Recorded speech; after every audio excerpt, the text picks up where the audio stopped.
people, I believe you're doing great, and I welcome and appreciate your presence in Cuckoo's Study Lab. One of our viewers has asked a question vis-a-vis English essay as to how many pages one should write to cross the threshold of 40 marks. Simply put it, what should be the length of English essay to get it passed? To be precisely honest, as per my experience, I had written mere 41 pages in my attempt of 2019 and I scored 42 marks in English essay. And similarly, I had written 21 pages in my second attempt of 2021 and I scored 52 marks.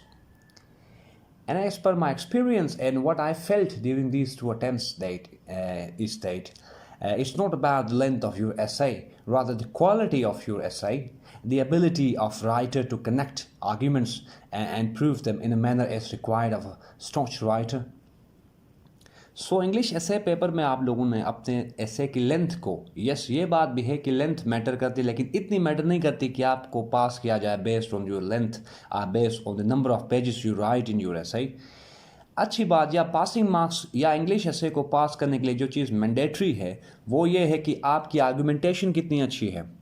अब argumentation से मतलब मेरा ये है कि अगर आप किसी पैराग्राफ में किसी एक पॉइंट पे किसी एक टॉपिक पर या सर्टेन आप आइडिया पर एक स्टैंस लेते हैं तो उस स्टैंस को कैसे बेक करते हैं विथ सॉलिड आर्गुमेंट्स. ठीक है, बेसिकली इंग्लिश एसे में एग्जामिनर ये चीज़ देखता है कि क्या आप उस टॉपिक के बारे में आपका जो आपका स्टैंस है या आपकी जो अंडरस्टैंडिंग है वो क्लियर है या उस टॉपिक के बारे में आप क्लियर हैं. एक बात, जो आप स्टैंस लेते हैं क्या उसको आप अपने सॉलिड आर्गुमेंट्स के थ्रू उसको प्रूफ करने की कैपेसिटी और स्किल रखते हैं.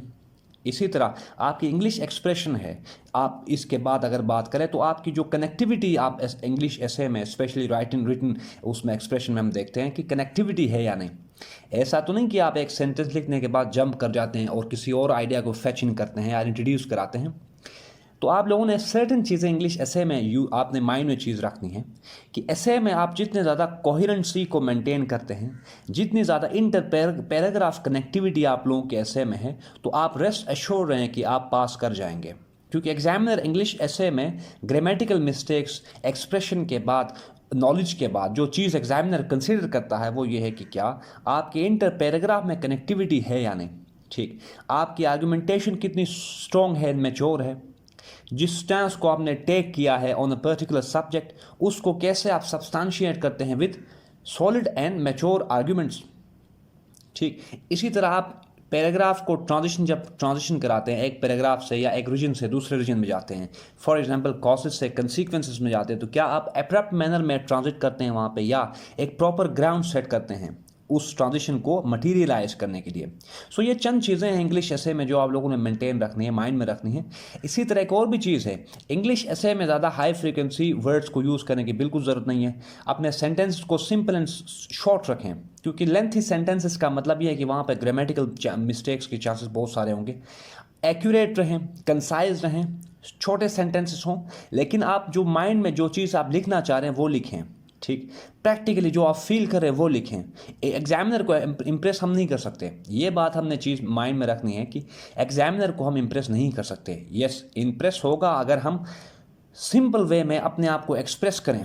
ठीक, अपने आइडियाज़ को ट्रांसलेट करें इनटू पेपर, तो उस केस में एग्जामिनर मानेगा कि यस ये जो एस्पिरेंट है इसकी राइटिंग स्किल्स या इसकी जो एक्सप्रेशन है या नॉलेज को जो पेपर पर ट्रांसफर करने की जो कैपेबिलिटी या ट्रेट है वो बहुत अच्छी है.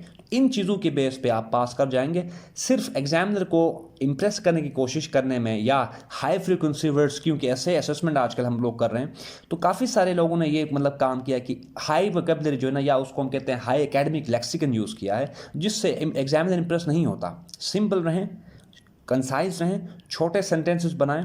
ठीक है, और कोशिश करें कि आप एब्रप्ट मैनर में जंप ना करें, या जो चीज़ हम कंसीडर करते हैं ऐसे में वो ये है कि क्या आप स्मूथली उस टॉपिक को डिराइव कर रहे हैं.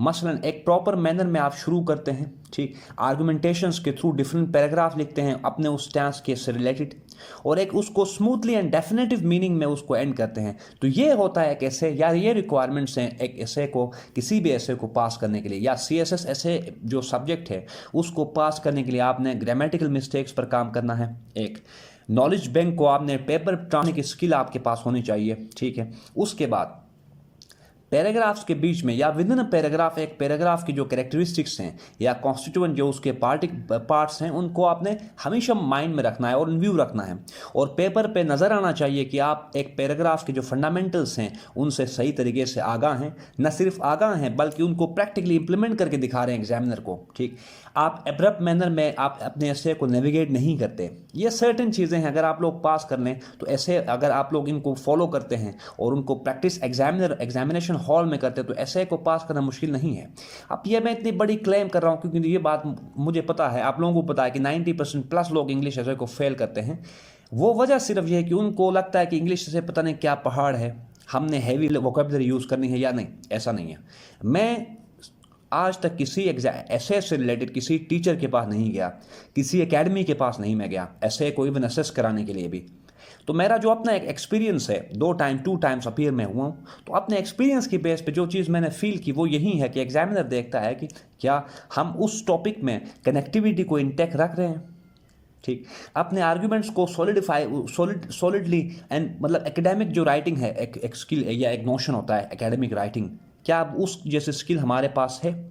किसी टॉपिक पे किसी आर्गुमेंट पे और किसी पॉइंट पे अगर कोई स्टैंस लेते हैं तो क्या उस स्टैंस को प्रूव करने के लिए किस तरह के आर्गुमेंट्स एंड हम जो है ना वो एक्सप्लेनेटरी स्टेटमेंट्स वहाँ पे प्रोवाइड करते हैं। तो ये सर्टन चीज़ें हैं जो कि आपने माइंड में रखनी है, ऐसे पेपर में रखना है, ताकि आप लोग जो ना वो डिविएट ना हो। ठीक है, आपका जो ऐसे रिक्वायर्ड जो चीज़ एग्जामिनर मांग रहा है वो आप दें। फॉर एग्जांपल अगर एग्जांपल के यहाँ पे तौर पे मैं कोट करूँ तो डेमोक्रेसी के ऊपर अगर टॉपिक आ जाता है, like democracy and literacy don't go together, बहुत सारे स्टूडेंट्स अब करेंगे कि पहली हेडिंग उनकी होगी आउटलाइन में इंट्रोडक्शन की, सेकंड हेडिंग वो लिखेंगे फंडामेंटल्स ऑफ डेमोक्रेसी, हालांकि एग्जामिनर डिमांड नहीं कर रहा।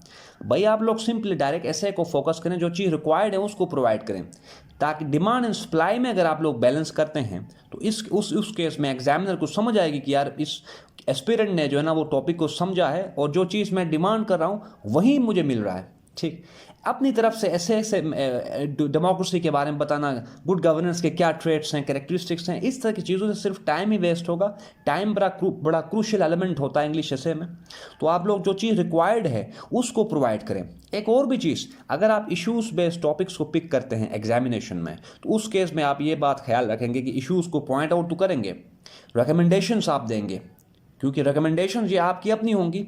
उन रिकमेंडेशंस की बेस पे आपकी इवेल्युएशन होगी कि इस स्टूडेंट को टॉपिक के बारे में न सिर्फ समझ है, जो इश्यूज़ हैं उनके बारे में न सिर्फ समझ है, बल्कि उन इश्यूज़ को नेविगेट एंड सॉल्व करने के लिए इसके पास सॉल्यूशंस भी हैं, अपने out of the box solutions के लिए या अपने सॉल्यूशंस हैं। तो ये कुछ चीज़ें आप लोगों ने ऐसे पेपर, स्पेशली ऐसे पेपर के लिए चीज़ माइंड में रखनी है।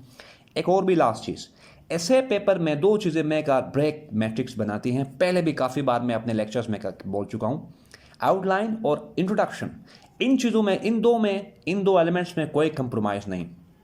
हर वो स्टूडेंट जिसकी आउटलाइन अच्छी नहीं है, जिसका इंट्रोडक्टरी पैराग्राफ अच्छा नहीं है, तो मुझे नहीं लगता कि वो ऐसे पास करने की पोजीशन में है। एग्जामिनर आप लोगों की आउटलाइन को देख के पढ़ के समझ जाता है कि आप कहाँ पे स्टैंड कर रहे हैं, आपकी नॉलेज बैंक क्या है। ठीक, और उस टॉपिक को कैसे आप डिराइव और नेविगेट करेंगे। फर्दर उसके बाद आउटलाइन को चेक करने के बाद नेक्स्ट जो काम होता है वो इंट्रोडक्टरी पैराग्राफ से पता चल जाता है कि कितने पानी में है, कितने खुश्की पे। तो इन्हीं 2 एलिमेंट से आपकी फेट जो है ना वो डिसाइड हो जाती है। तो आप लोग कोशिश करें अपनी आउटलाइंस को स्कॉलरली मैनर में कमाल किस्म की आउटलाइन बनाएं। सिमिलरली इंट्रोडक्शन में कोई मिस्टेक की गुंजाइश नहीं है। हर वो एस्पिरेंट जो है इंट्रोडक्शन में मिस्टेक करता है, किसी भी तरीके की कॉम्प्रोमाइज़ वहाँ पे एक्सरसाइज करता तो समझ ले उसने अपने आप को रेड जोन में एंटर कर दिया। और एग्जामिनर को ये बताया कि यस टॉपिक को मैं मिस्टेक जो है ना इसमें मैं मिस्टेक कर रहा हूँ, तो मुझे सिर्फ आउटलाइन एंड इंट्रोडक्शन की बेस पे ही मुझे फेल करें, पूरी ऐसे बॉडी पढ़ने की ज़रूरत नहीं है। तो ये जो चीज़ें मैंने यहाँ पे मेंशन किया आप लोगों ने इन माइंड रखनी है। इन्हीं चीज़ों को अभी जो दिन आपके पास रहते हैं डेली बेसिस पे एक ऐसे कम से कम आप लिखें, और जो बातें बताई गई हैं इनको फॉलो करें टिल एग्जाम्स, ताकि आप इस पोजीशन में होंगे कि अनसीन वहाँ पे कोई भी टॉपिक होगा उसको ईजिली नेविगेट कर सकेंगे। So this is all for today, people. If you got any confusion related to this topic, please let me know about your issues through your comments. I will address them in my next lecture. Thank you very much.